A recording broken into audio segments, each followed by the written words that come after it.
another lioness, but there could be a few more. Okay, so there's a cub, and that looks like another adult lioness lying at the back there. As I said, there could be quite a few more in the thickets. Now, the Paradise Pride are specialists at wildebeest, as the poor wildebeest run the gauntlet of the Mara River, and a few of them get snacked upon by those giant dinosaurs, the Mara crocodiles, and as they think all is safe and they leap out of the other side, alas, the Paradise Pride awaits on both banks. So the lions here will cross the river regularly.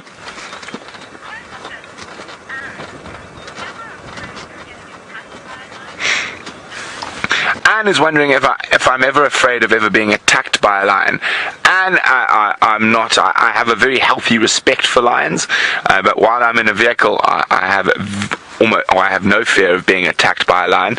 And also, if a lion started showing signs of aggression, I would give them more space.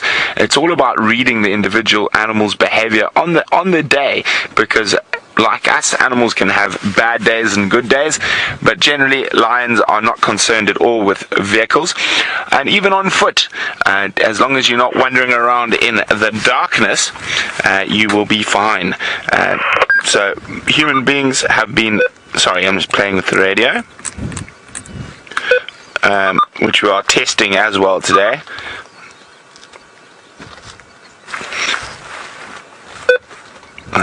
Oopsie, wrong button. Which we're testing as well today. And hopefully it'll be all up and running perfectly shortly. So I'm saying with at least 2 adult lionesses, I'm saying there's at least another 3 or 4 cubs of that age with this pride.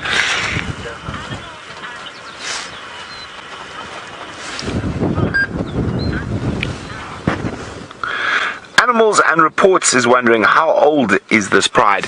Well, I'd say the average age of the female in the pride is probably between 6 and 10, but I haven't been here long enough, and I haven't found any information yet on how old the Paradise Pride, or how long the Paradise Pride's been around. So that is the type of information we are collecting at the moment, and the lion researchers are currently away, and when they're back, Jamie and I will be going across to have a meeting with them, and hopefully we'll have more information like that, how long the Paradise Pride's been in existence, etc. And well, I don't think these lions are going to do too much looking at them lounging in the lovely sunlight. We're going to move a little bit, see if we can get a better visual. While we do that, I know someone else is searching for a visual of a different type of cat.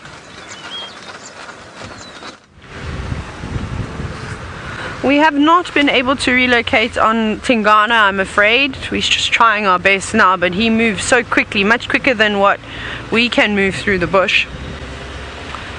So we're going to just take it easy. I'm listening out for any alarming birds. I'm also scanning, obviously, left and right, so I apologize if it feels like I'm not paying you too much attention. I do want to make sure I can relocate on him again. But he's hungry. He definitely looks like he wants to hunt something. He doesn't seem to have anything in particular just yet, but he'll take whatever he can get. Now this area, as we know, is a very good spot for warthogs, duikers, steenbok, impala, many different antelope species, and well, just small mammals live around here. I'm also checking the ground to see if he has crossed over, because if he has crossed, that'll give us an indication as to what direction he's going in at the moment, because it's very difficult to tell. If he is hunting, he could be quite easy going one way, and without even second guessing himself, he'll change direction. Especially if he picks up on a scent of an animal, he'll start following it like that. And this is where he was with Ali and the warthog. Let's just check carefully here. So Rexon's on the southern road. We're on Savage's track. And there's absolutely nothing just yet.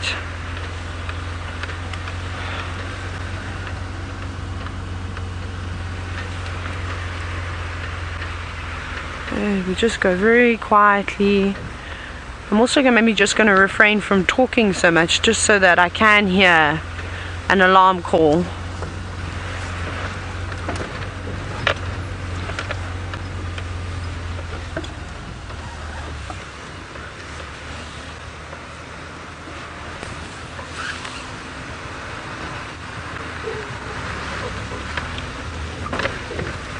Well, nothing here just yet. There's Egyptian geese at the dam. They would have been alarming if they'd seen this leopard. Now, Mr. Gray's kitten, hippos. We're not going to stick with these hippos. Are you wondering what is the most dominant predator on the property? Probably, and you said between leopards and lions. It's a hard one. I definitely say that the leopard population in this area is unbelievable. You know, it's hard to say because when there are lions on the property, we don't often see leopards, but when there are no lions on the property, then all the leopards start to move through here. So it's a hard one. I'd say they're pretty evenly matched, but the Sabi Sands is known for its leopard sightings. So that should say something too. But it depends. We go weeks without seeing lions, months without seeing lions, and we do the same thing with the leopards. So it's sort of same but different, if you will. I don't know where this leopard has gone. Rexon is now going through the block route we took the other day, just disappearing down in the drainage when we were trying to find out where Shongile was. But I think that we should just go back on Savage's track again, because that's the way he was coming, and maybe we're going to bump into him. So I'm going to turn around. We'll go back that same route. And like I said, if we just go quietly and slowly, we will still be able to hear those Egyptian geese. If they do see him, like I said, they're not going to hold off from shouting about, telling everybody that there's a leopard moving through here. So we'll just go very slowly. We'll just sort of bumble in second gear. But because it does this, sort of all these drainage lines, you go down, then you come up again. It's very difficult. But because he seems to be searching for termite mounds, he's going from termite mound to termite mound, maybe looking for warthogs. We'll just stop and make sure that we check around all of them. The warthogs should be out of their burrows though. It's a nice warm day. It's not like it's a cold winter's day where they'd still potentially be hiding in them, but I'm glad at least we got to see Tingana for a little bit. Rexon just unfortunately got into the sighting as he disappeared over that termite mound.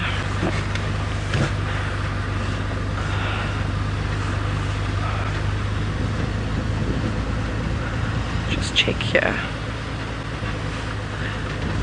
And hopefully if he does catch something while we're not with him, that animal gives off a distress call, because that will just pinpoint exactly where we need to go.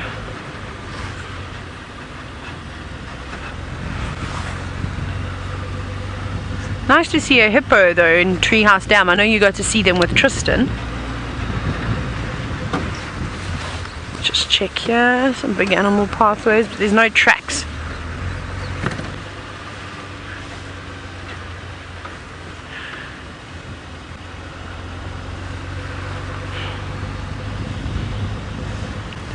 Yeah, no.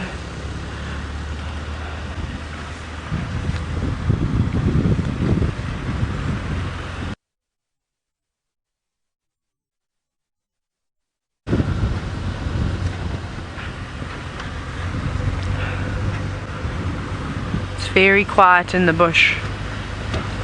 Normally there were always birds chirping, especially at this time of the day with the sun warming everything up. So he must just be in here. We'll maybe even go and check further and go up and check Philemon's cut line. Maybe he could be ahead of where we are. Let's try that. I think Rexon will pop out on Shibamu, so we'll just check a little bit further this way. Difficult thing to follow. Not even I could keep up with Tingana today. He definitely chose a route with lots of obstructions. But I was saying that the other day when we were in that drainage system, how difficult it is actually to navigate through there. Just because of the damage the elephants have caused to all of the trees. Like I say, pushing them over at very awkward heights, which makes it almost impossible for us to be able to drive over those trees. That's what I said, you don't want them to pierce straight through into the engine block. That can quite easily happen. No, nothing. Very quiet. Yeah.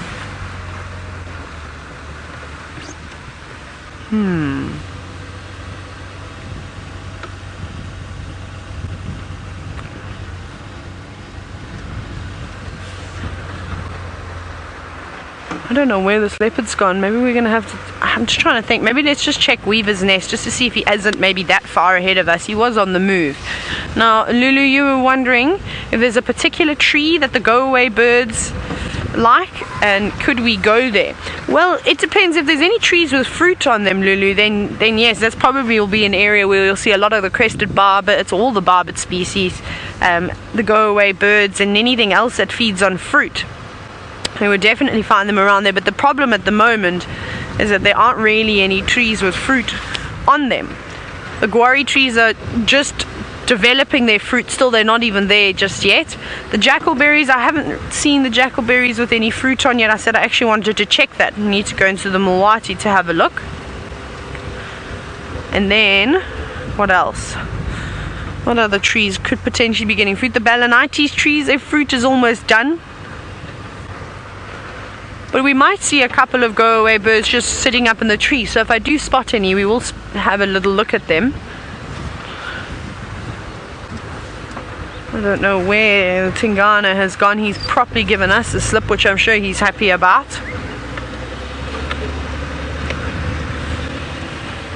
But I don't blame him for going into that area. I think if I was a leopard, that's probably where I'd go and hunt in grass that's taller than the top of the car. You get right up underneath the deka without it even knowing that you're there, especially the way that leopards can slink. They move so quietly. No, I think we must maybe turn around and go back the way we came. I'll just check until Pangolin Track, which is just up ahead here, and then I'll turn back. He's walking the same route, the exact same route that he came in through when Ali had him on catching that warthog. He's doing the same thing. Now I wonder if he doesn't remember that that burrow, that mound is an active mound, and that there was more than one warthog living in there. Maybe he's going to that spot, so perhaps we'll try and even find that off-road track and go driving around in there to see if we can relocate him again.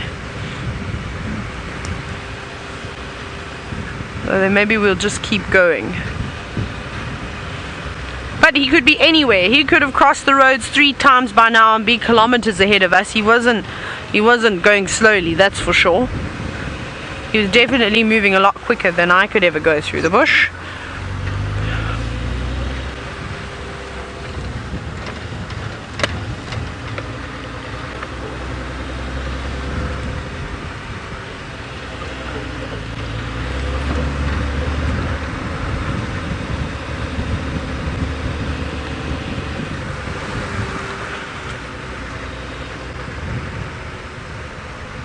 Hear a little bit of bird sort of chatter, but nothing that shouts leopard. But if we keep staring off into the distance, you might just get a glimpse of him moving. There's a massive warthog. Look through there. That's exactly what Tingana would like to eat. Just through this gap, I'll see if I'm... Yes, we have got him. Let me go a little bit further forward. I'll just see. There we go, that's better. How gorgeous is that big pig? You be careful, there's a leopard on its way. Now this is where we have been seeing a lot of warthog activity too. We have that whole family that moves around between Chele Pan and Weaver's Nest. We saw them yesterday. This is one of the big boars, and Tingana would definitely be able to take him on. Let's keep going. No doubt about that. It'd be a tough battle though, especially a boar of his size. He's not particularly small, probably weighs well over 120 pounds, maybe even more, maybe closer to about 180 pounds. He's a really big boy. Well, we're going to keep searching for Tingana and hopefully we'll find him. We're going to send you back across to Kenya now with Brent and see if he's still got those lions.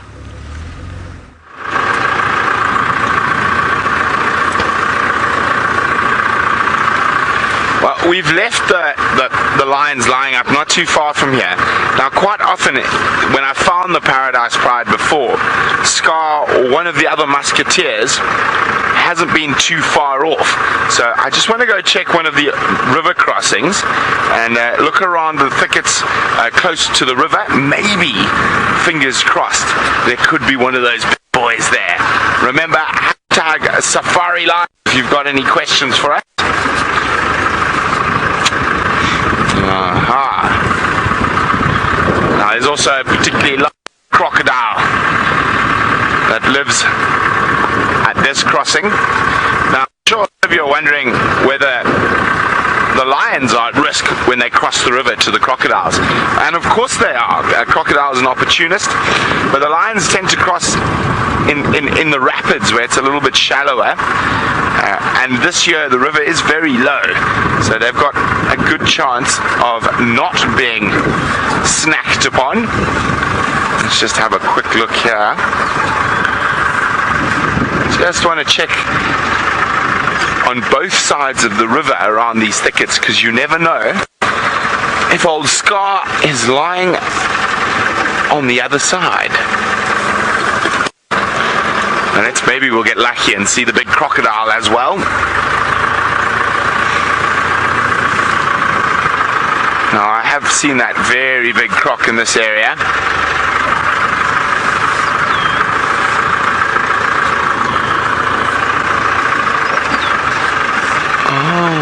Last time I saw him, he was lying over here.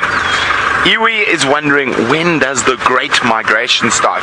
Well, it never stops, Iwi, to be honest.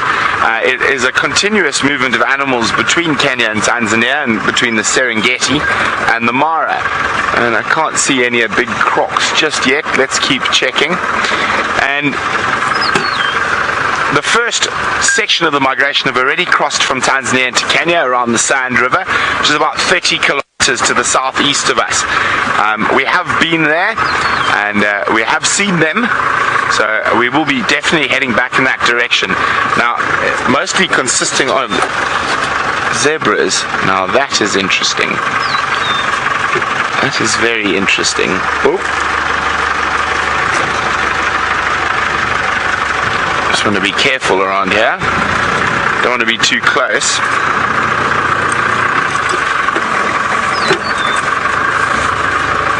Sens, can you get that large hole?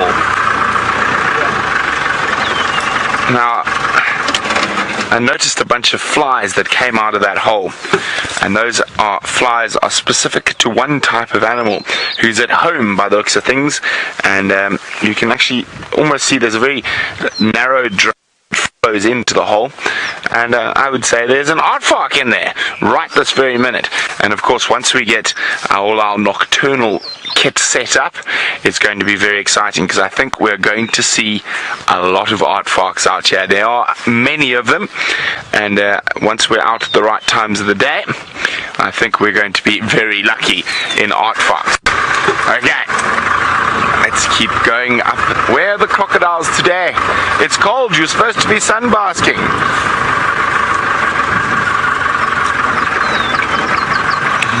Now, you've got to be very careful when you drive around the edge of the Mara River. It's a very active riverbank, so it's continuously collapsing, so you don't want to get too close. Otherwise, you might join the migration feast, or be an early snack for a crocodile. Oh, there's a yellow-billed stork. Oh, he's going to go around the corner. Let me go back a bit. Oh, it seems all the crocs are still in the water at the moment. You got him there. Oh, there we go. Yellow-billed stork. And it's done a disappearing act. Hawkeye is wondering, why are we in an open vehicle? Well, Hawkeye, it's much better to spot animals from. It's much better to film from. We don't have all the stuff impeding in your way. We do have a shade roof above us. There we go. So, open vehicles have been used in Africa for many, many years. Now, and lions and other creatures, they don't see the vehicles. See, there we go, we're all open all around us. As anything that really is a major threat or attack to them. The vehicles have only been around for about 100 years, or just over, and the lions do not have an instinctive response to them. So as long as you drive carefully and considerately, and don't push the animals, you can get very, very close, much closer than you would on foot. Now, of course, the bipedal figure of man has been the dominant diurnal predator for the last 300,000 years, and 300,000 years, so there's been competition between man and lion. Lion is the dominant nocturnal predator. Is that a rock? Was that another lion? It's a rock. And so, what are you looking at, Parlors? Nothing. And so on foot, lions during the day will run away from you. At night, they will eat you. So it is a very, very interesting thing. Now, of course, that's every situation slightly different, and you've got to read each individual situation. Now, I was really hoping for Scar and them. And now someone was asking, is there any particular pride I would really like to see? Ooh, that's a good question. So I've seen the Ridge Pride, I've seen the Paradise Pride, the Ngama Pride, the Olololo Pride, the Sausage Pride, and it was James who was asking that question. The Olololo Pride. What other prides have I seen? I've seen the Ronkai Pride. I think the pride I like most to see is the Border Pride, which is down south. Very, very big pride. Lots of cubs, lots of lions, but they do move into Tanzania, and I just really like that area around the Tanzanian border, especially up against the escarpment. It's absolutely exquisite. The acacias come down, you got these big boulders that have rolled off. So I think just to see, and that's why I like the Sausage Pride so much, is because they often use those boulders up along the escarpment. Okay, well, I don't think we're going to go back to the Paradise Pride. They're lying just on the other side of this little thicket here, and I don't think they're going to be doing too much. And unfortunately, this is the same area where the cheetah was in yesterday, but with the lions around here, I think that cheetah has made itself scarce. So I think it might have moved towards the Mogoro River, where the junction with the Mogoro and the Mara River is. So I'm going to head back that way, see what wonders await. While we do that, it seems like, unfortunately, Tingana has given Taylor the slip.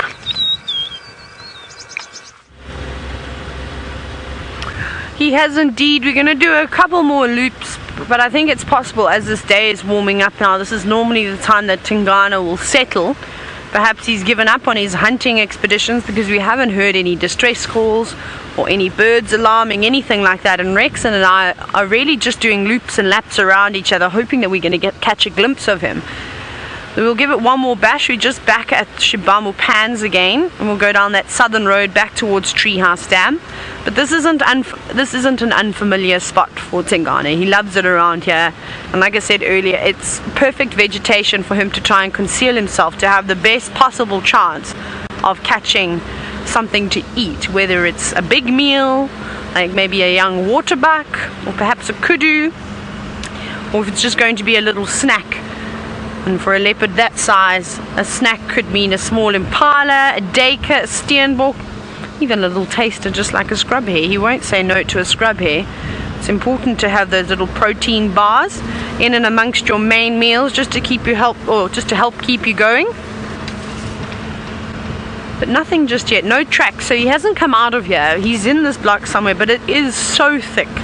We've all tried to drive in here before. I've particularly put quite a bit of effort into trying to navigate through this block, and it beats me every single time, hands down. So once we get to Treehouse Dam, we'll decide if we've accepted defeat or not.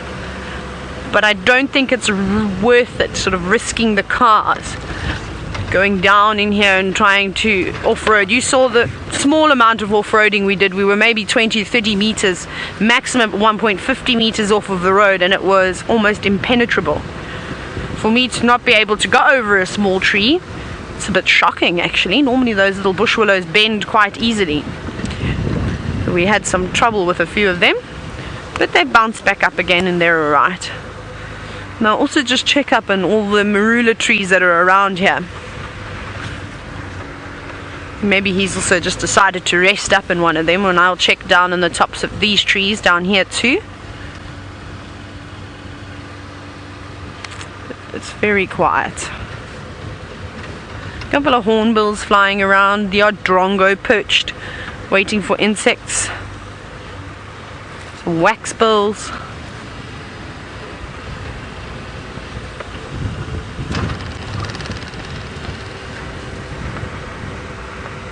No leopards in these trees just yet. some jackalberries in here, which would be quite nice to sit under. They provide a bit of shade. There's actually one growing out of a termite mound. Let me just see if we can get a view of the top of that mound. Go a bit further forward. Could have just sat up on there. That's a nice spot. And you see the spot that I'm talking about? That big tree just down to the right. It's nice and shady, and it's actually quite elevated, looking down onto the drainage line. So that would be a very, very good spot for Tingana to rest for most of the day. But it doesn't seem like he's sitting there. He could well just be concealed by some vegetation.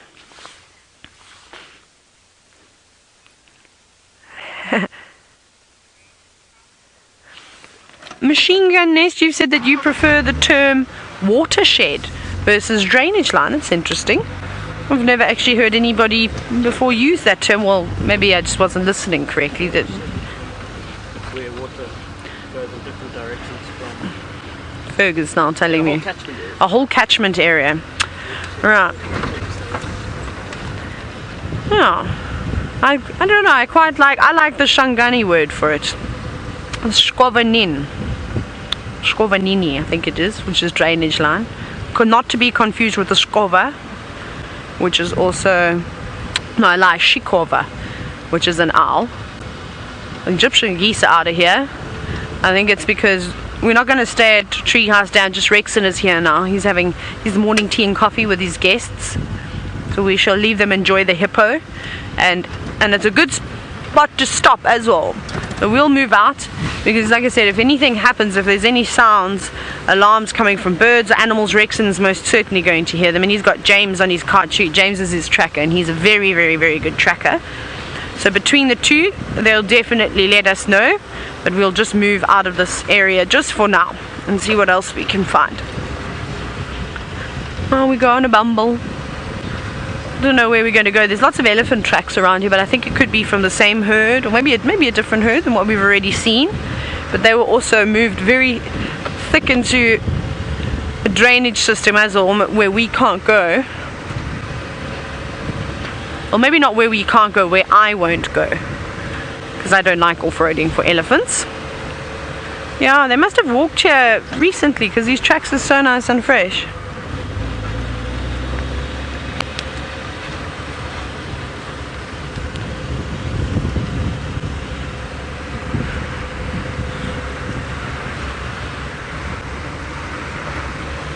Very quiet now.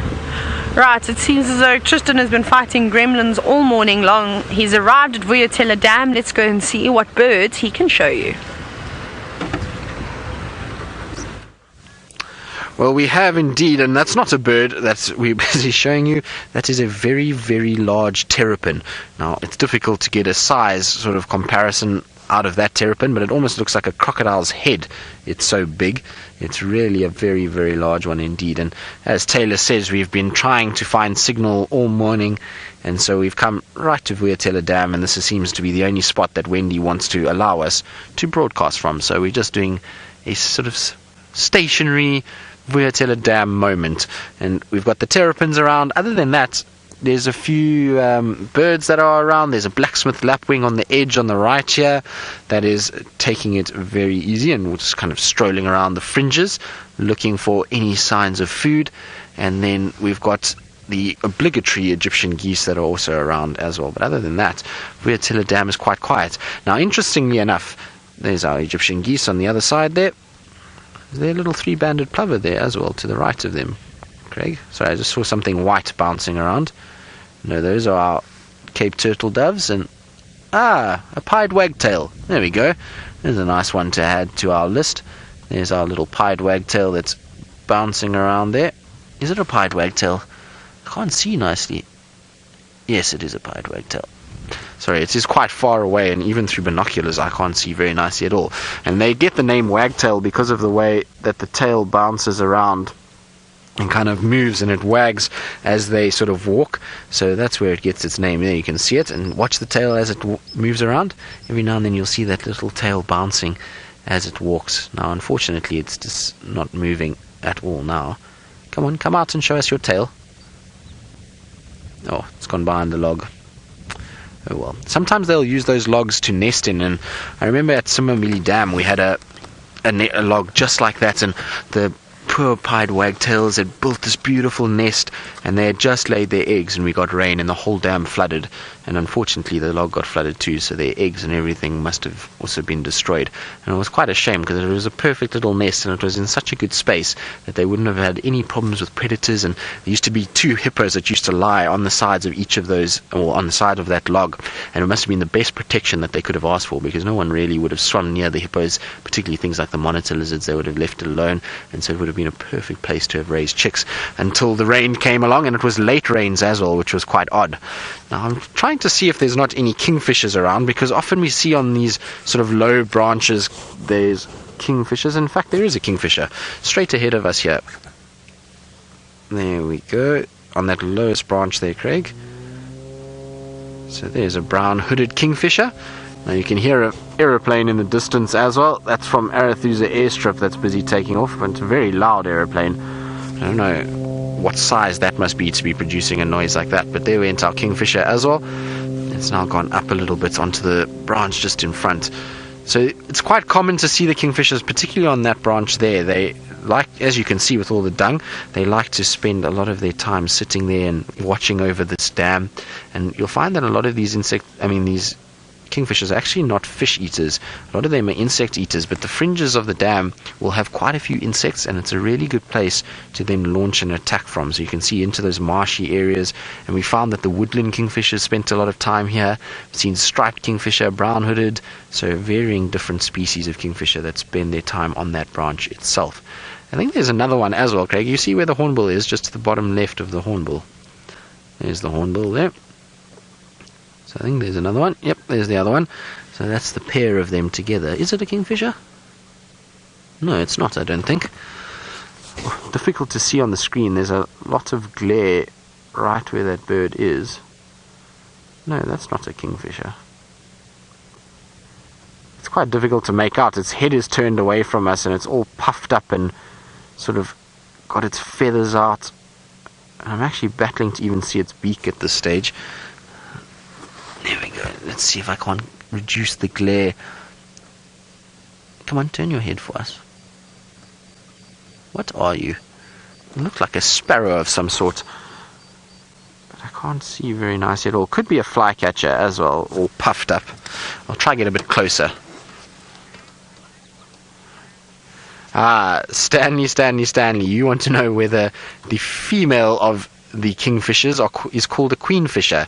No, it's not. It's actually just a kingfisher. But you see this here, Craig? There's a lapwing chasing a sandpiper around. Now, it seems like the sandpiper has avoided being chased any further, and the lapwing is now going to land. Well done. And here comes our sandpiper, still on the edge of the water on this side, and it's just landed somewhere around there, Craig. You should see it. There it is. So it looks like a common sandpiper. No, it's a 3-banded plover. It is, eh? Yes, it is. Sure. It looked a bit bigger than that. I thought it was one of the sandpipers, but it's a 3-banded plover that's also flying around. And I wonder why the lapwing's chasing it. It's a much smaller bird than the lapwing, and really doesn't compete too much with the lapwing at all. So I'm very surprised that it actually got chased by it. But there we go. Lots and lots of bird life at the dam itself. Now we're going to see if we can't find something else around the dam and where we've got signal. And while we do that, let's go across to Brent and see how the Mara is and whether or not he's got something fantastic for us.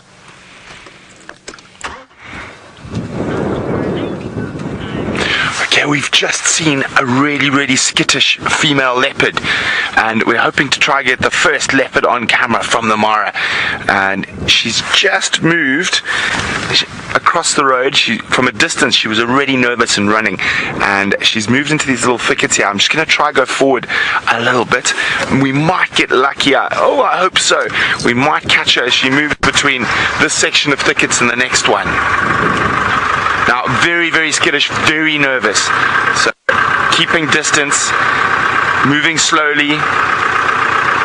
And she might have already just snuck through here without us being able to notice. The grass is quite long. Just saw her head pop up, ears in this thicket, and then I saw a tail around here.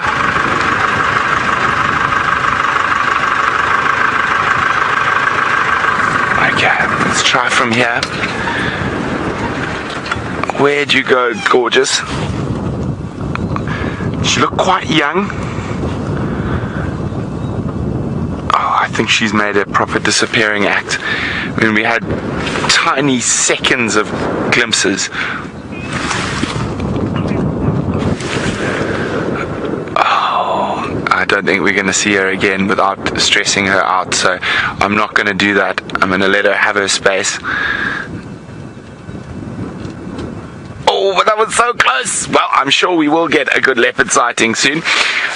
Paul is wondering, what is my favorite predator? Well, we all know what Tristan's favorite predator is. A leopard. Mine's a little bit more interesting. Well, I think so. My favorite predator is the African wild dog.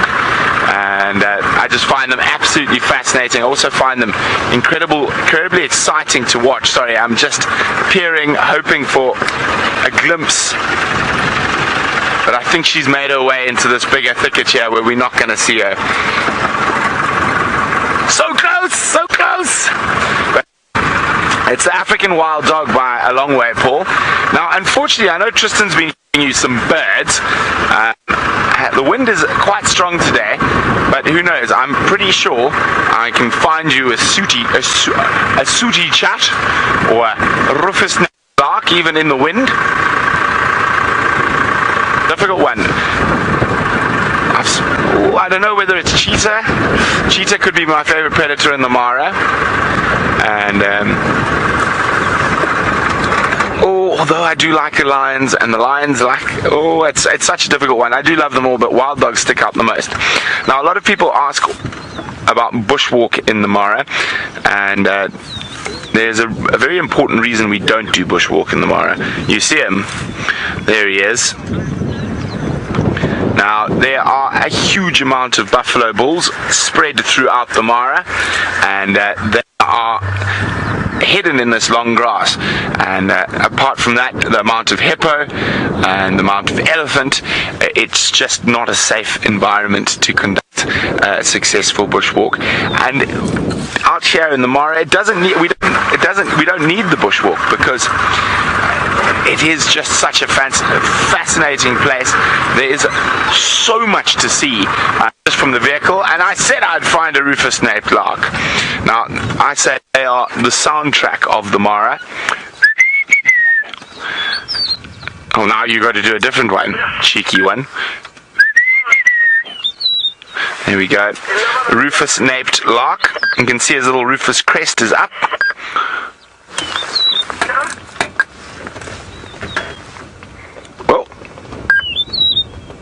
And literally wherever you are in the Mara, you're pretty much certain to hear, I find it a very, very pleasant call of the rufous-naped lark.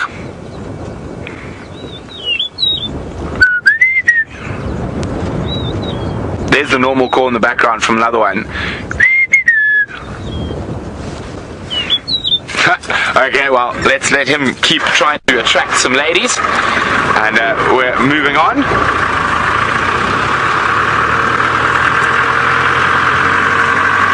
Now, I'm going to try and stick a little bit closer to the river now, so we might find a few more birds.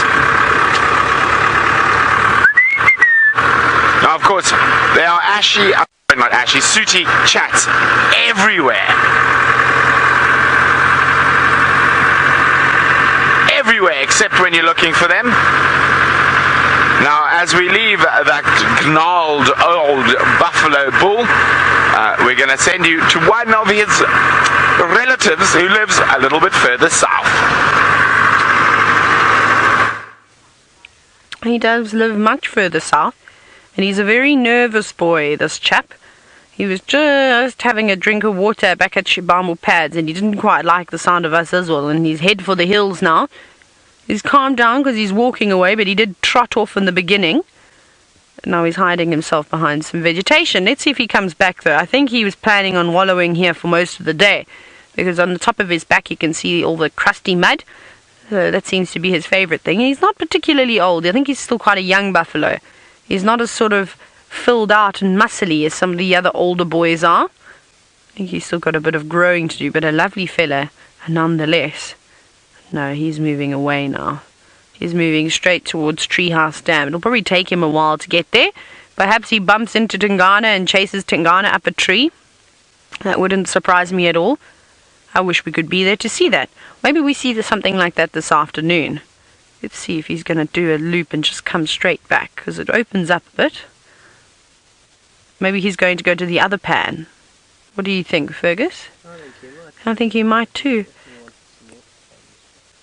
And that's typical of buffalo, drinking early in the morning and later in the afternoon. If he just turns left again, then he's heading in the direction.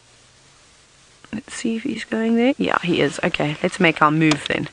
We'll try and go very quietly.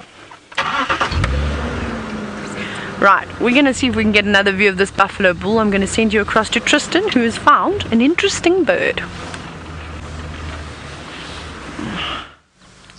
Well, we do. This is a bird that you're not going to see that often, and of course it would fly away as soon as we get it, but there we go. Well done, Craig. So this is called a green-winged pytilia. Now, they are common birds. There's the male and female together, so you can see the brighter coloured male on the left and then the female on the right. And they used to be known as a Melba finch, for those of you that know the older names, and they then were changed to the green-winged pytilias. And they're a very sort of overlooked bird. They're very small and they tend to bounce around in thickets, and so you don't often see them as much as you would think. They are around a lot more and you hear them a lot, but it's quite nice that these two decided to spend a bit of time right out in the open right next to us. Now, we did have a beautiful golden-breasted canary as well, and that was around, but it seems to have vanished. It was kind of bouncing all over the place, and the colours on that particular bird were amazing. Now I'm going to just try and see as we go forward here. We do have a jackalberry, which would also be a perfect place for birds, and it's amazing how many birds there are when you just sit for a little bit and kind of just look around for a while. And it's actually amazing how they start, as they move, you start picking them up. Before, you kind of think to yourself, oh, there's not too many here, and then as they sort of bounce around, they start to actually show themselves. But that was cool. There's a nice few birds, at least at the dam itself. Now, hopefully Wendy is going to behave herself and keep signal. Ah, starlights. Well done, bird number 100 with us. Well, what a good way to bring up your century with a beautiful little Melba finch, or pytilia as we should call it these days. That's a nice bird to have, so congratulations on your 100th bird. It's always nice when you reach a milestone like that, and so I'm glad that you have, and hopefully we'll be able to onward and upward and get you into the 200s. And we'll have to probably wait a little bit for the summer for that. Now, Wendy apparently is misbehaving, and so I need to be stationary again. And like I was saying, so hopefully by the summer months we'll be able to get your list to 200, because all the summer birds will start to arrive, and then it will be really good for birding. So hopefully that will be the case. Now, I'm trying to see if there's anything around us that we can talk about, because there's really not too much at this stage in the way of birds or animals. Now, at the end of the day, these kind of things do happen. So our gremlins have been particularly bad with Wendy, and I don't know what's wrong with her. I'm going to have a little word with her during the day, and I apologize that there's a big shadow right on my face. Is because the sun is exactly behind us, and it's not only blinding me, but creating horrible shadows all over the place. So what I might do is just try and see if I can't turn the car slightly so that we can have a situation where I don't have to stare into the sun, and, well, we don't have shadow all over my face. But I'm surprised that there's no animals that have come sort of wandering down towards the dam at this time of the day. It's now starting to get quite warm, and we're finding that the sun has got a bit of a bite to it, and I would have expected to see elephants and impalas and wildebeest and varying other sort of antelope species starting to come down towards the waterhole. So that's why we came down here, as we know that at least we get some signal, as well as the fact that we maybe would have found something coming down to drink. Ah, well, Brent seems to have had a lot more luck than we have had down here in South Africa, so let's go across to him. I believe he's with one of the biggest predators that we have. Well, every single time I keep trying to look for birds, we find some more lions. And we found a few more lions under a shepherd's tree at the moment. I'm just going to go forward a little bit, just give the other vehicle some space. So there we go. Now we're not very far at all from the last lions we saw. Remember, this is coming to you 100% live from Kenya. So this is live from the Masai Mara. Hashtag Safari Live if you want to ask us any questions. Now comes the conundrum. Are these another 3 Paradise Girls? Or are they, in fact, Mogoro girls? Now, I have a theory that these 2 prides are the same. If not, they're very closely related and they're a splinter of each other. Let me just go try to get a bit forward. But until we've got ID shots of all the individual INSs, there's that radio again. It's going to be quite difficult for us to determine. Now, how we actually found these lions, let me just reposition here.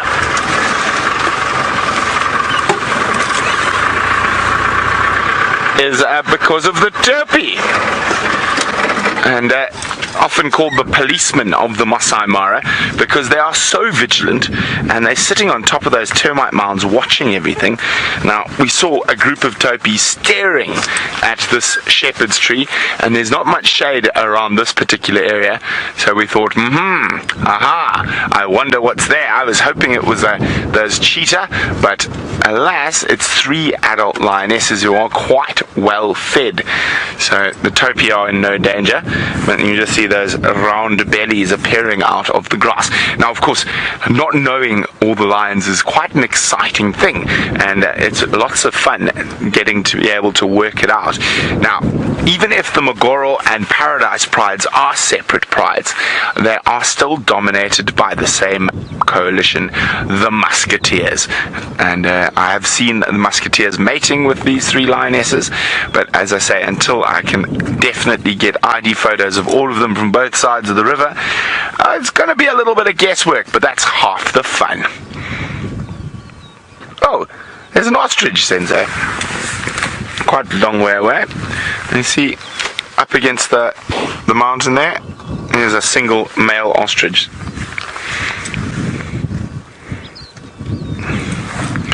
There he is. Hello, full strace. Watch out, there's some lions in the area. Now, the ostriches are preyed on by lion and cheetah, and leopard if they can get their hands on it. Hyenas will go after their nests, but I haven't ever heard of hyenas actually attacking an awake, alive, and mobile ostrich. Now, you guys listen carefully, you can hear lots of rufous nape larks calling all over the place. As I say, when I find the lionesses, I'll always do a double take, check every little area, just in case one of the big boys is here. But again, I think like the Paradise Pride, they are not going to do anything, and they are right in the shade.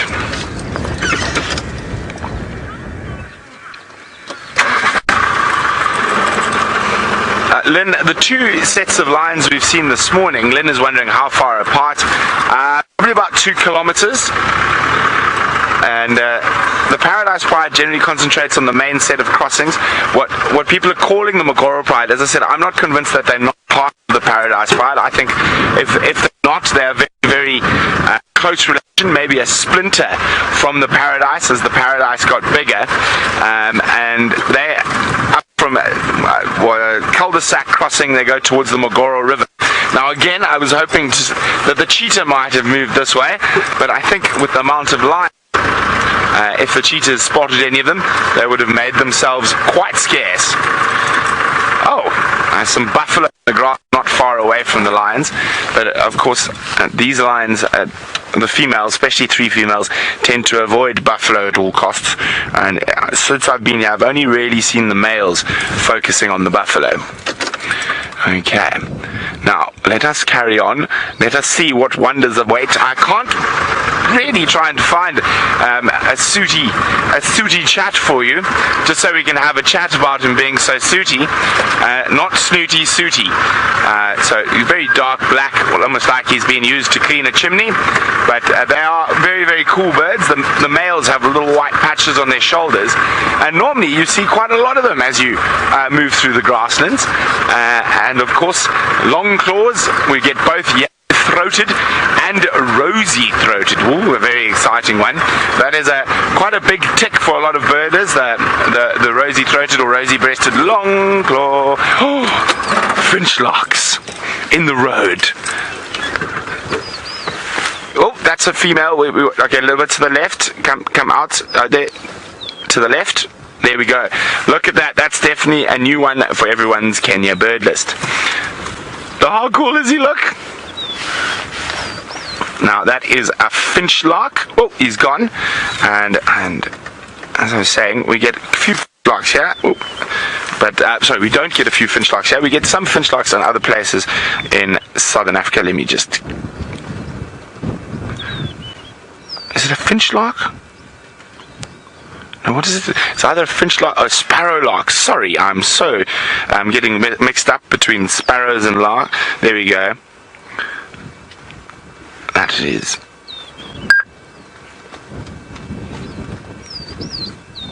There's a few species we get in East Africa, and this one is Fisher's sparrowlark. What have you found? What has Senzo found? Wow. That's another rufous-nabbed lark. So Fisher's sparrowlark. So you can see that very distinct white ear patch. Oh, they're back, Senzo. No need to show you on an app when we can see the real live bird over there. Okay. Oh, those are females. Now where's the male? So the male is very, quite, there we go, the male's in front. Oh, there he is. Oh, he's quite a lot more distinct. And I think that's definitely, there's another little female. A lovely new species, I'm sure, for a lot of our avid birders for their Kenya list. The Fisher's sparrowlark, not finchlark.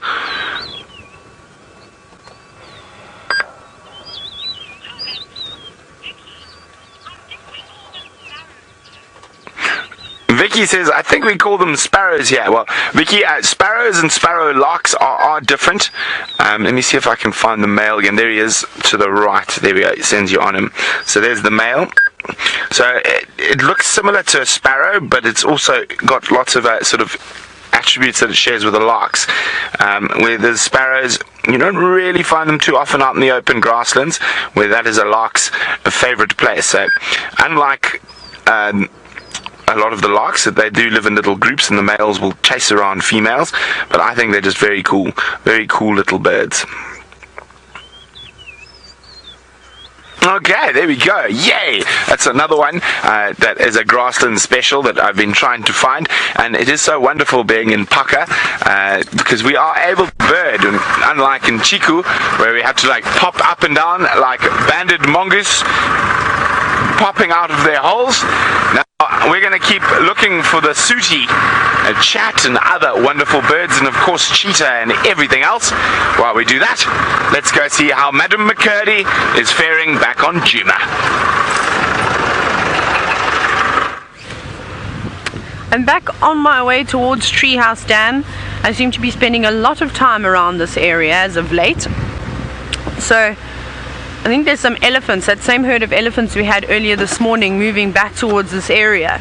So we're going to try and get a nice spot now, and hopefully they'll come down and splash about. I can see Rexon's still here for sundowners, or sundowners, sun upper, for tea and coffee.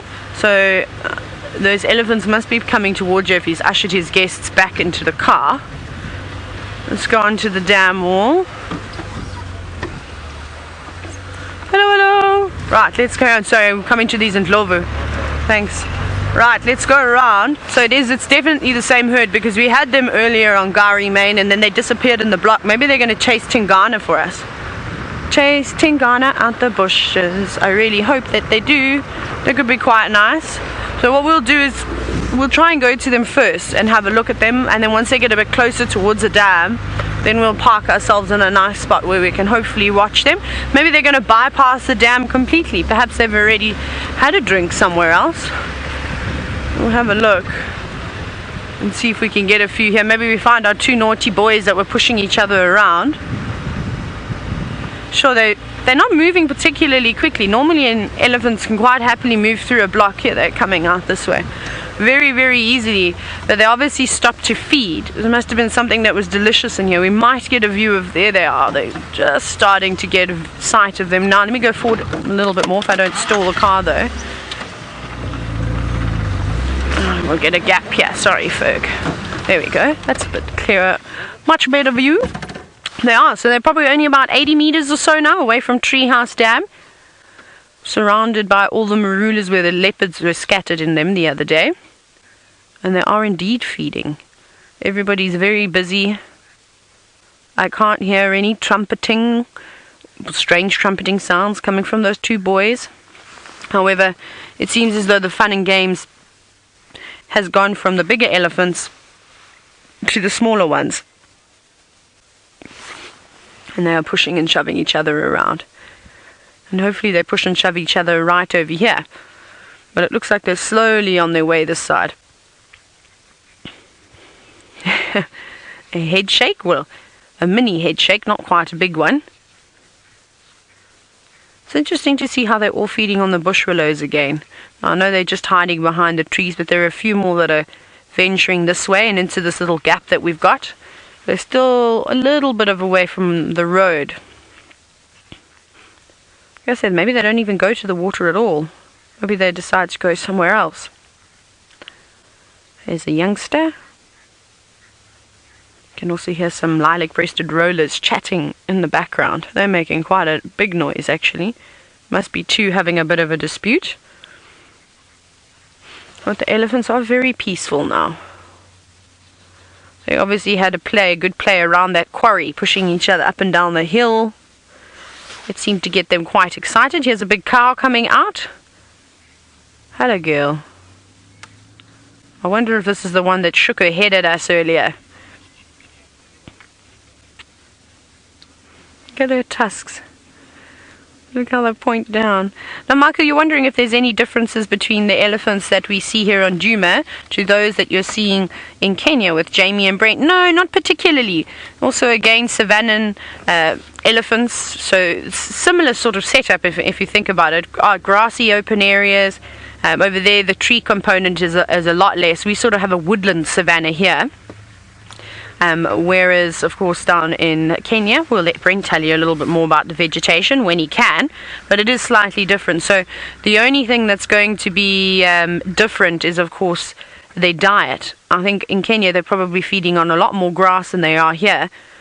They're limited to grass during the summer months, the elephants down in this area, and then as winter comes along, you all know the grass is the first thing that disappears, and they've got to start feeding on more leaves. But in Kenya, around the riverines, they do have those pockets of trees, and I'm sure the elephants in Kenya will also go and feed on them. But no, same elephant, same as in Botswana, the same as in Zambia. You might find that the elephants do a lot more swimming though in Kenya. Now, Boeti, you're wondering if there are any African elephants that are born without tusks? Yes, they are indeed. And you see it every now and then. And these large populations of elephants, either one tusk or they don't have any at all. And down in the Eastern Cape, we're actually talking about the Addo elephants. So this is the area that I was born in. I was born in Port Elizabeth, and that whole region is called the Eastern Cape. And there were only a couple of elephants that were saved from being, unfortunately, hunted for food and for ivory by the European settlers when they came in. And they devastated the populations of elephants there. So they managed to get the last few and put them into a conservation area, which later became the Addo Elephant Park. And because of a lot of inbreeding, this is the theory that the scientists have down there. They didn't bring in any new elephants for many, many, many years, new genetics. So they were constantly just breeding with the genetics that they had. And it's quite prevalent in the elephants of Addo. A lot of the females don't have any tusks. Actually, majority of the population don't actually have any tusks. And then you'll see occasionally they'll have one tusk or no tusk. And they pass it down from generation to generation. I saw 4 elephants together, a big cow and her offspring, and all 3 of them were daughters. And none of them had tusks, which was really quite interesting. So it's definitely a genetic mutation of some sort. So it's obviously just the gene pool and being flooded with this inbreeding, and instead of them maybe having bizarre abnormalities in terms of, I don't know, what else it could be, deformities in the ears or the legs and things like that. They seem to have lost their tusks, which is quite interesting. You don't see it too often with the bulls. Sometimes you'll see a bull with one tusk. I have seen big elephant bulls with no tusks before, but it's more common. It seems to be more common in the girls. But this is quite a large herd. Look how they've all come together now. They're just pausing for the moment, all regathering, probably fine. Maybe the matriarch saying, right, everybody regroup together, let's count. 1, 2, 3. Where's Sally? Anybody seen Sally? Or Ben and Jerry, the two naughty ones? Obviously giving them random names, but I can imagine that those are the conversations that elephants have amongst each other in ways that we can't understand. But it's like they're all here for roll call before they go on to the next point. You can see the big matriarch just moving through there. In the middle of the herd. She's large. She's much larger than the other elephants. Now, I haven't heard any sort of rumblings just yet, so perhaps they're still plotting their next move. Maybe she hasn't quite decided on which direction she's going to go. Maybe she's asking, anybody thirsty? Anybody want to have a drink or one last bathroom break? It's sort of like parents in the car with their kids on a road trip. And little one coming out. That's very sweet. Going back in the middle where I'm sure it feels very safe with all the adults. Now, if I were a little elephant, I would think and behave like I was the bravest creature in the entire world, especially having this whole family to protect you. I think that this is what you could call them an army of elephants. It's just like a big grey wall that's impenetrable. And good luck to anybody that upsets one of these members. Now they're having a rest. A little siesta. Look at them. Some of them are standing completely motionless. Now, Lance, as we sit here and we watch these elephants feed and strip leaves from the branches, you were wondering if elephants would ever use their trunks as weapons. Most certainly, Lance. Can you imagine being slapped by a fully grown elephant bull's trunk? Oh my goodness, I think you would go flying. So yes, they do. Now they're slowly coming forward. The terrible two at the back there, the naughty ones, coming across to the cars.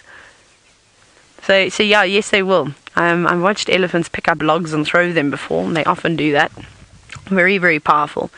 So steer clear of any end of an elephant. That's my advice to all of you.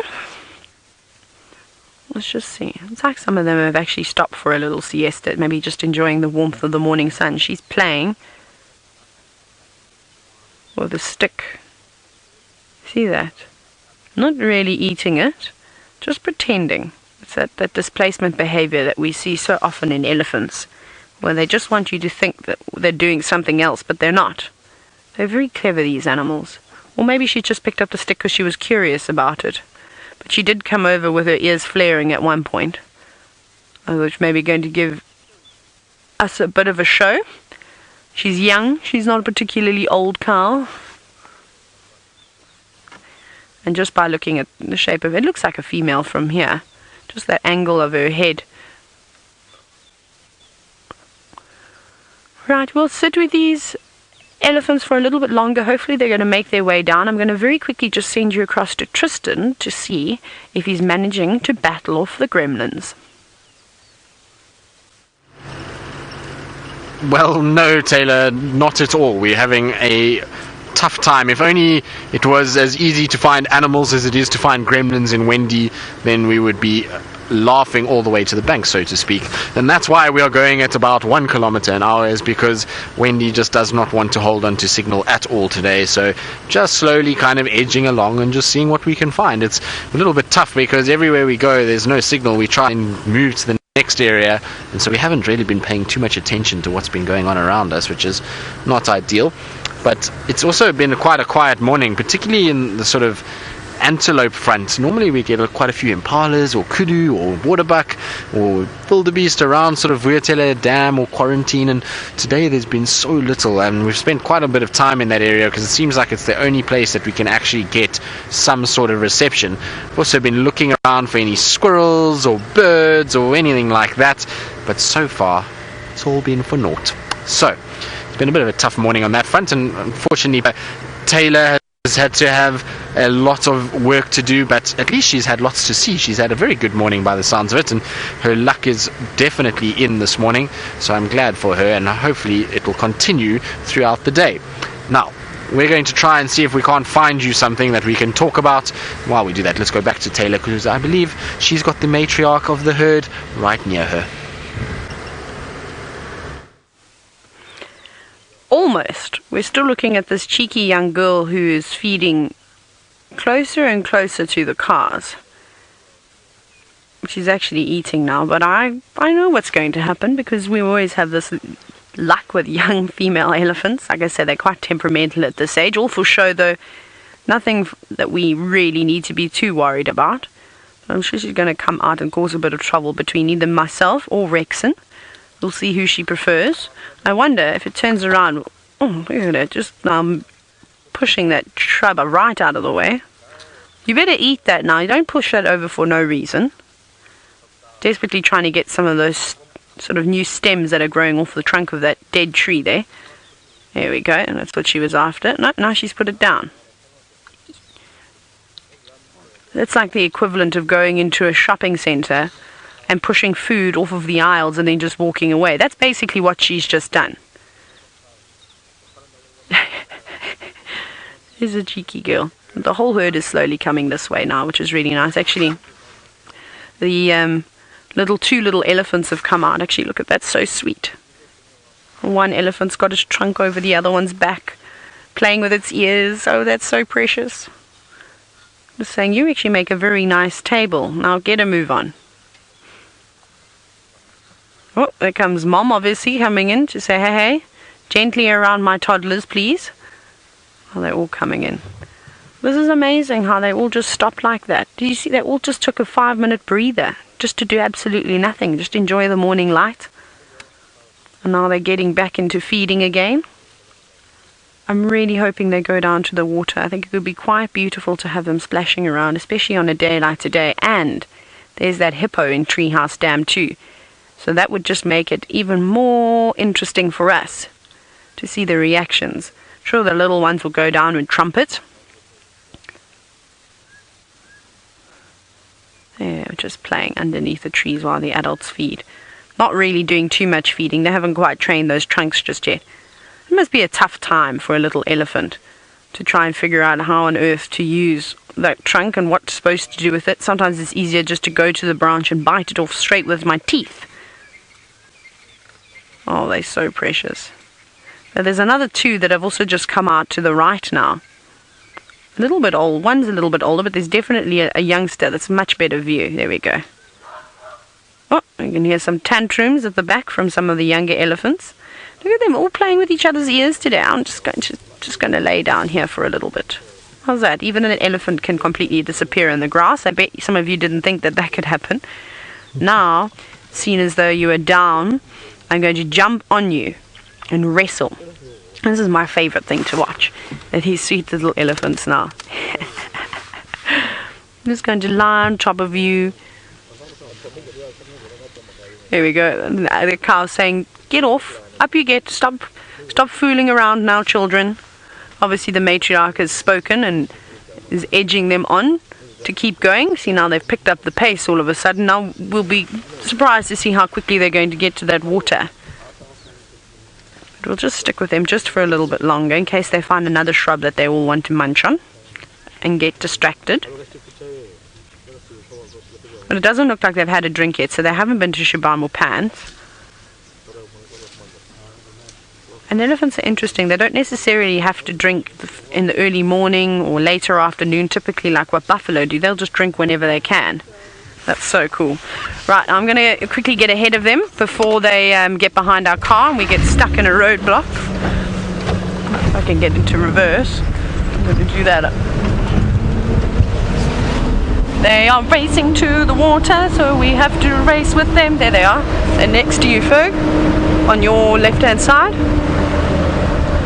Sure, one of the cars is taken up the front and she's leading them all on. So like I said, let's go and get the best spot. Here they come.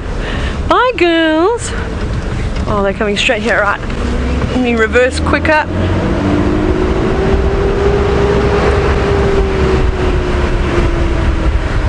Here they go. Yeah, this is gonna be amazing. I think I'm just gonna keep reversing. Just do the rest of safari backwards. We're going to carefully go up onto the dam wall. Where's our friend the hippo gone? Did it get out and vacate? Because here come the elephants. How cool is this? Did you? Thank you, Ferg. That's very kind of you to say. Ferg just said that my driving was supreme. I wanted to get here though before that they came down, and I think this is perfect.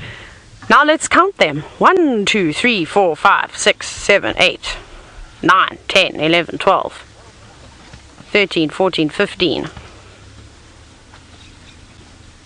16. 16 elephants so far. So that's quite nice. Even the little legs in between. How beautiful is that?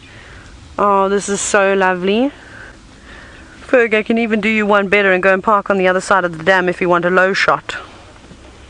Or are you happy up here? Do you want low angle if we go down there? That would be lovely if you do. Okay, well let me reverse back slowly. If those elephants don't come this way, let's first see. No, they're going to stop there.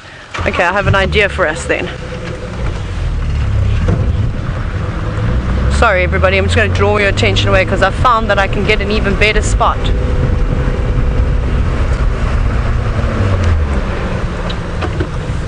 There's more, 16, 17. Oh my goodness, there must be about 30 of them. There's a whole nother group coming down. We'll park on the edge here. How's that, Ferg? Is that okay? Actually, you know what, let me go right down here. Why not? We've committed. Then we get the other elephant.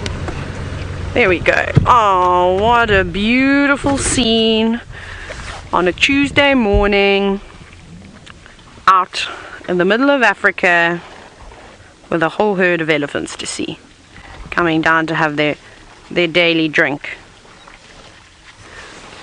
And I hope that you're snapping away, getting all those screenshots. Remember to share them, hashtag Safari Live, so we can see them later.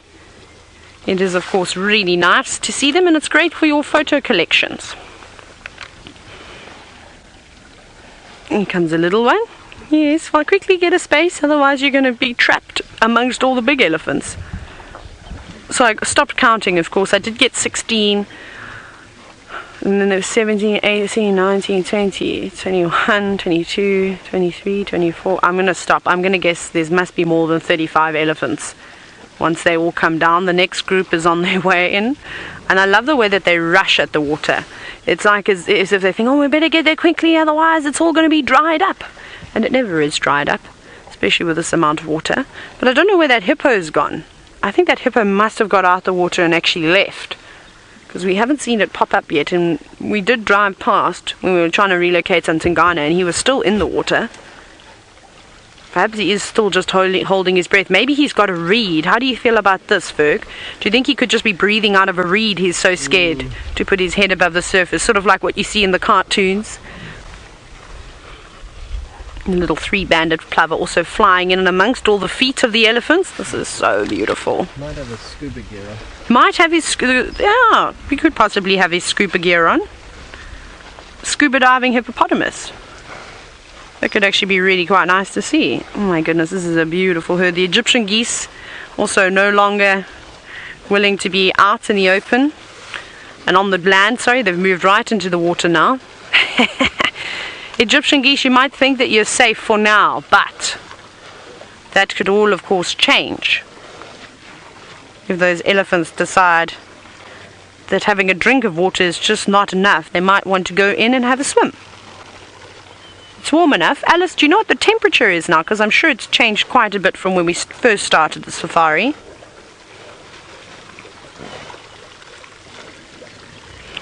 Oh, they say it's only 68. I disagree with that. I think it must be well into the 70s already. I'm going to have to take so many jackets off. It's warmed up so nicely.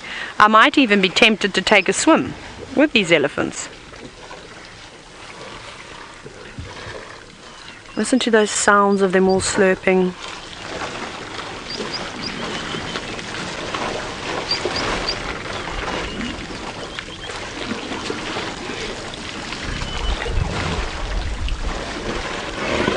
I think I've counted at least,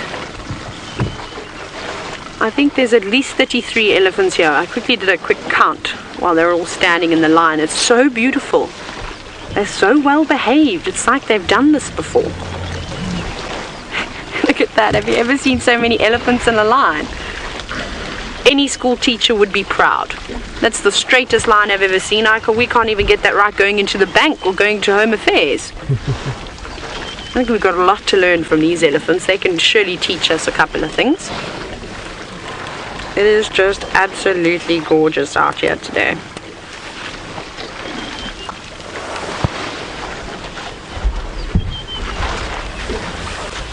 Isn't this wonderful?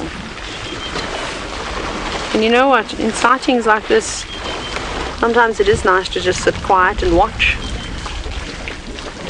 And just take it all in, because an experience like this is truly breathtaking.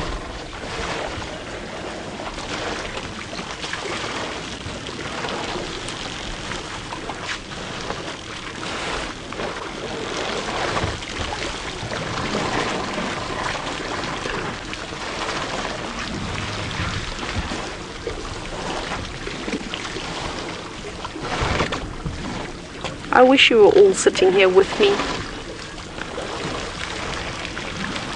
I wish I had a big enough safari car to fit all of you in. Isn't that great? What could be maybe a miserable Tuesday morning if you're at work, maybe you're not having a particularly good day. I'm almost certain and very confident in saying that this would be enough to change your day and turn your frown into a smile.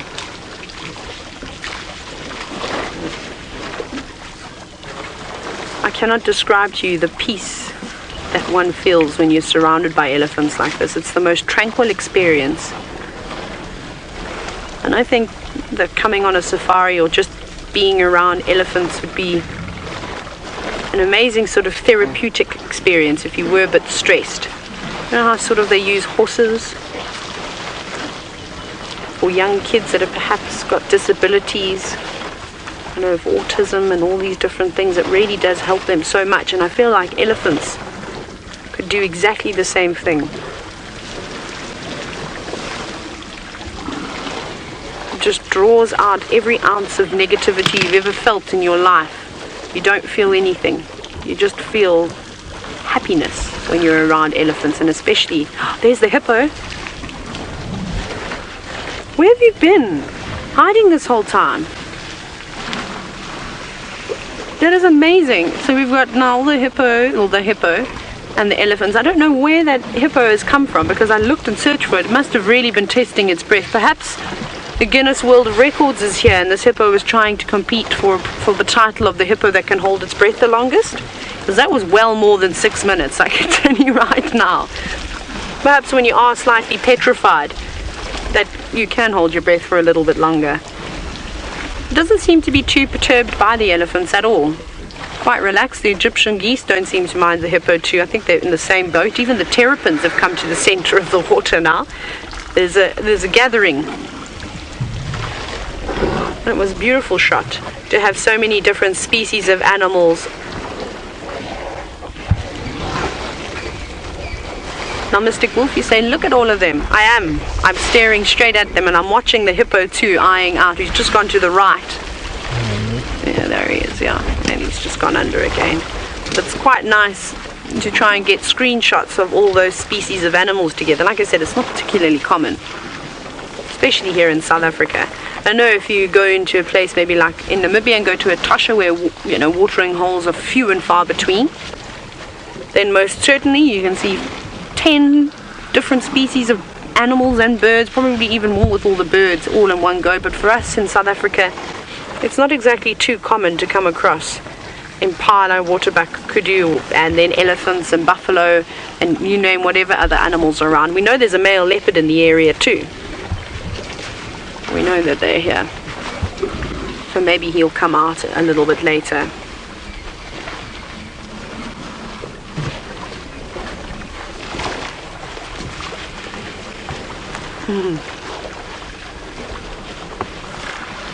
Now, Mrs. Zero, as we sit here and we watch these elephants swirl their trunks in the refreshingly cool water, you've said that you love to see the different ages and sizes of the elephants. I do too, and I think when they line up in a row like that, that's a perfect opportunity to see something like that.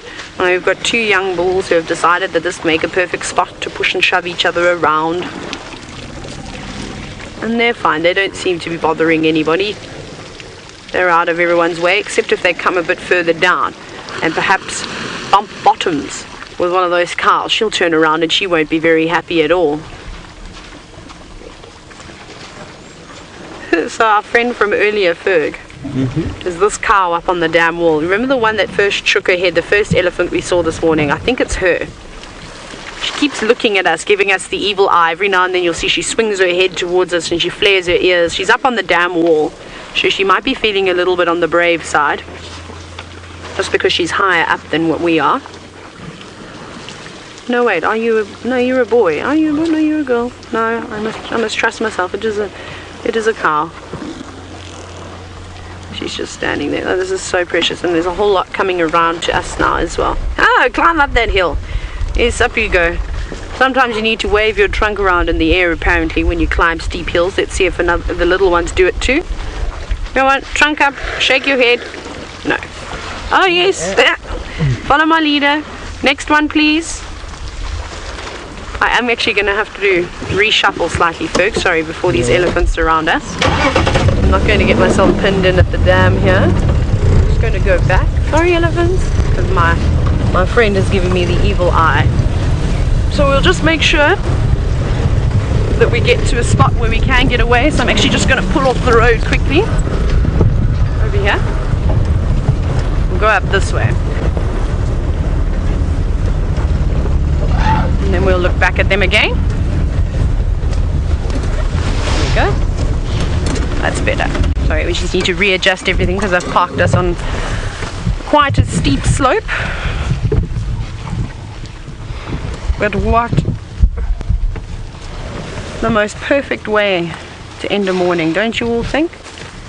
Treehouse Dam, the dam of elephants, the dam of leopards, apparently hippos and Egyptian geese too. Enjoy spending time around here. Are you chasing the Egyptian geese, Hippo? Or do you have a chariot of Egyptian geese? That's really cool. I think they're all panicking at the moment, going, please elephants, just drink and just go away. Just leave us alone. I'd love to see if that hippo would challenge one of the younger elephants. Right, let's go across to Tristan, who's got himself a little bird. As is the story of the morning, we had a bird, but it then flew away. So it's been pretty typical this morning of all of this. Now there's a spider web on Craig's lens, and as we try and find signal, we get something, it goes away. So it's all just been a bit much this morning, really. And I think Wendy and I are going to have a serious chat about life and through the day, and hope that she comes back this afternoon and behaves herself a lot better, because this morning she's been like a naughty child and she doesn't want to do anything, and she's kind of stropping about with her head and lip on the floor and really has been a bit of a handful. Now, in terms of birds, it was a magpie shrike. So that was what we were looking at, but unfortunately it's flown away. I was hoping it would come back and we'd maybe get to see it, but it's flown away completely. Right, well, we're going to try and limp our way home and try and get Wendy into the sick bay and try and see if we can sort her out. And while we do that, let's go back to Taylor and her elephants now that she's caught her breath. Tristan, when you say sick bay, do you mean fire pit? I think that's what he actually meant to say. Hey, Ferg. Or the edge of Buffelshoek Dam. Or the edge of Buffelshoek Dam. Oh, Wendy, I'm sorry for breaking you. I know I kicked her tires today, but I thought that was basically the equivalent of a pep talk. Apparently it wasn't, so we'll have to go and see what's wrong with her. She's probably feeling a little bit under the weather. But our elephants are slowly finishing off.